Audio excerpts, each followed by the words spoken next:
前向きにチャレンジする女性たちを応援する MBA チアーズチャンネル。今回のテーマは ESG 投資です。じゃあ自己紹介のりからお願いします。はい、のりです。よろしくお願いします。最近は赤ワインが美味しい季節になりましたね。はい、しほこです。今回もよろしくお願いします。かおるんです。よろしくお願いします。今日はね、ESG 投資ということなんですけど、青学には500番台っていう専門科目がありまして、そこに、20人ぐらいいるんですけど、その中に女子たったの4人なんですよ。少なかったよね。もう一人ね、たかちゃんっていうのがいて、この4人でこの授業を取ってました。普通1科目って2単位なんですけど、この科目は8単位をかけて卒業前に単位を取るというすごい壮大な授業だったんだよね。ヒヤヒヤしたよね。最後はね。眠れなかったよね。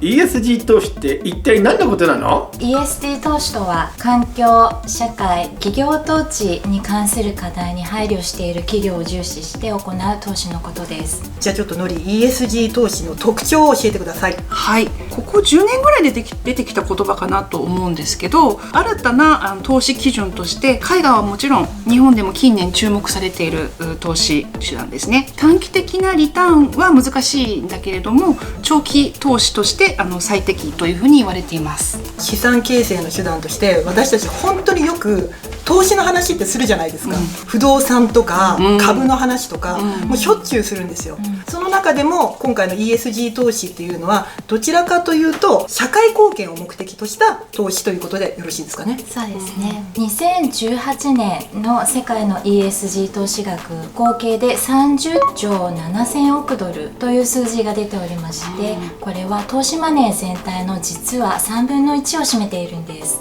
地域別の ESG 投資額は圧倒的に欧州の金額が大きく、約14兆ドル、2年前から約 12% の伸びを示しています。米国が 38% 増の12兆ドル、日本は2兆ドルと 4.6 倍の数字になっています。こうして見ると日本の数字はかなり小さく感じるんですが、実は年々急増している状況にあるんですね。個人の投資家の方の注目ももう近年、もう本当に今年はすごく注目を浴びてまして、世界で見ても投資の運用残高は昨年比 20% 以上の伸びを示しているそうです。私たちの年金を運用してくれている年金積立金管理運用独立行政法人 GPIF が2017年の10月に株式や債券など全ての資産で ESG を考慮した投資を進めるよう投資原則を変更したんです。これに追随する形で日本国内の運用各社も ESG 投資に相次いで乗り出したという経緯があります。GPIF の巨額の運用資産残高にみんながついていかざるを得ないっていう状況にあるのかもしれないですね。ESG スコアが上位の企業グループは企業の資産を効率的に経営する能力が高いことが実証されています。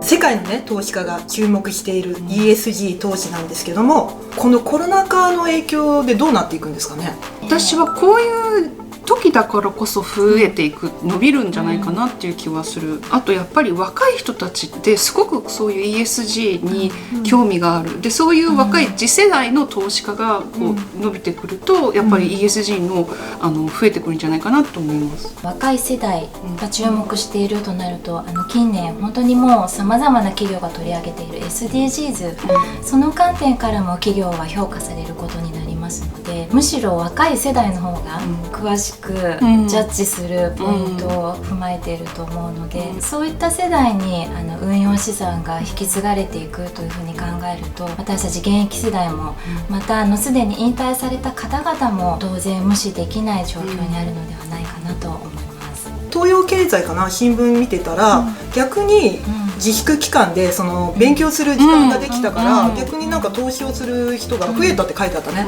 株式会社の口座開設数、ものすごい勢いで伸びてる今、みたいです。やっぱそうなんだ、逆に株価下がってるから買い時みたいになってるんだろう。時もあったね。今はちょっとかなりまた戻上がってきているんですけれども、うまく底辺でスタートできた方がもしかしたら今うまくいったなって喜んでいる方も多くいるのかもしれないですね。ただ ESG 投資っていうのはその株と違ってすぐにリターンが来るというわけではないと。ESG はあくまでも長期的な目線が非常に重要になるので、本当に今手元で利益を得るだけではなくて、環境の側面に対して企業がどう行っていくのかといった要求も強くなってきているので、10年後、そしてさらに20年後30年後、将来の人々が安心して暮らせる世の中を企業が作り出せていけるのかといった面でも評価されていくのだと思います。やっぱ健全だよね、なんとなくね。次世代にね作っていくっていうことだよね。環境ってすごい注目されてるし、もしね損するかもしれないみたいな話があった時に悩んだら、やっぱ ESG 投資をするっていうのはすごくね、国内的にも海外的にもすごいいいことだと思いますよね。アニュアルレポートっていうのを私たちよく読むんですよ、課題で。どのページにその ESG 絡みのことが書いてあるか、もう後半っていうのは間違いないんだよね。最初の方のページは財務だから。であと数値も皆さんこう企業によってバラバラだったりするので、投資家の方からしても統一ちょっとね、こう見やすくしてほしいなっていうのはあります。ありますね。アニュアルレポートとは会社の1年間の報告になるんですけれど、株主だったり一般消費者、誰もがアクセスできる情報になっています。欧州の企業のアニュアルレポート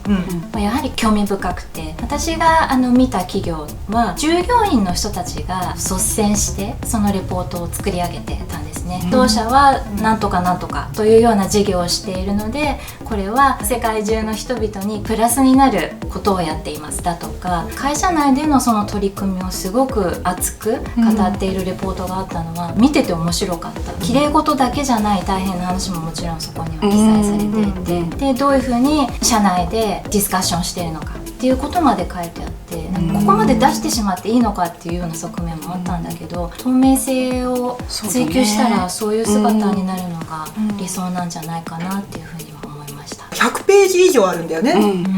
海外のもっとあるでしょ。あるね。でそれを本当に MBA は全部読むんです。で読み方とかもね勉強するんだよね。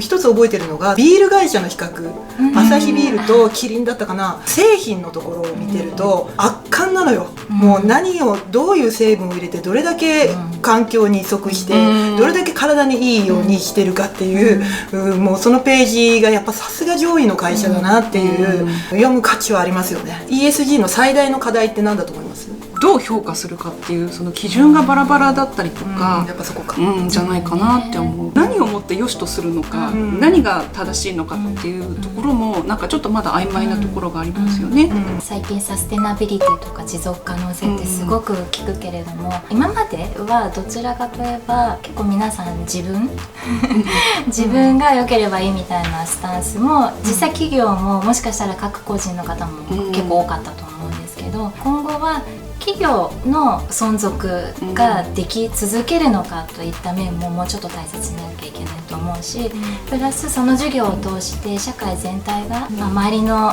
お客様だとかそういった方々も幸せになっていけるのかという点が本当にシンプルな単純なことだと思うんですけど、もっともっと求められるんじゃないかな。株主も一般消費者の目もすごいね厳しくなってるもんね。そうだよね。なんかアクセスもしやすくなったしそうだよね。なんかオンラインとか E メールを通じてどんどんコメントもしやすくなってるし、一般消費者としてね分かりやすいのはその製品をどれだけエコな観点で作ってるかとか、そういうところに目が行きますね、私の場合はね。そういえば今回も視聴者の方から相談のメールが届いてるよね。30代 OL です。エコに配慮した商品がたくさん売られていますが、なんとなく割高なイメージがあり手が出ません。日用品かつリーズナブルでおすすめ商品はありますか？佐賀県在住 OL の M さんよりいただきました。ありがとうございます。個人がね環境に配慮した消費活動を行うことをエシカル消費っていうんですよね。なんかありますか？よく聞くと思うんだけど、シャボン玉石鹸とかすごく製品としてもエコだし ESG というかもう SDGs を地で言ってる会社だなって思いますね。昔から聞くよね、シャボン玉石鹸ってね。環境に優しい石鹸みたいな感じだね。私たちがちょうど修了式の時に私たちの素敵な仲間たちが女性陣にお花をプレゼントしてくれたんだよね。あれ嬉しかったね。すっごく綺麗な一輪挿しのバラなんですけど、どうやらそれがフェアトレードで最近巷で有名なアフリカローズさんっていう会社みたいなんですね。アフリカのバラってもともと綺麗だったそうなんですけれども、現地の方々を、ある意味雇用につなげる活動をして、でそれを日本で販売しているっていう方なんですけれども、本当に見事なバラだったよね。なんかもうプレゼントされた側としても本当に嬉しい綺麗な一輪挿しの花で、プレゼントを選ぶ際にもそういった目線で、探してみるのもいいかなっていうふうにとても思いました。フェアトレードというのは、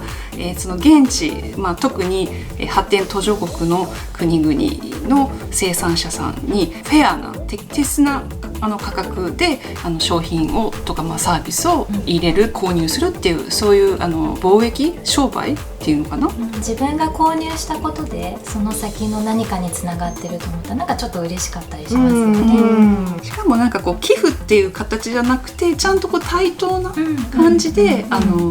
いいサービスとかいい製品が手に入って、それに対価を払うっていうすごい健全なシステムだよね。環境っていうのはやっぱ次世代を担うっていうことで、私たちがねいなくなった後にちゃんとした未来を残していかなきゃいけないっていうことで、すごい奥深い、今回のテーマも ESG 投資ということでした。で次回はですね、マギル大学に続いてですね、また違う学校の MBA 女子が来てくれます。早稲田の MBA 女子が来てくれます。楽しみです。番組コラボの EC サイトが立ち上がりました。番組をご覧の皆さんだけ会員価格で購入できます。まずは会員登録して1000円オフ券をゲットしてね。それでは皆さん、次回もお楽しみに。バイバイ。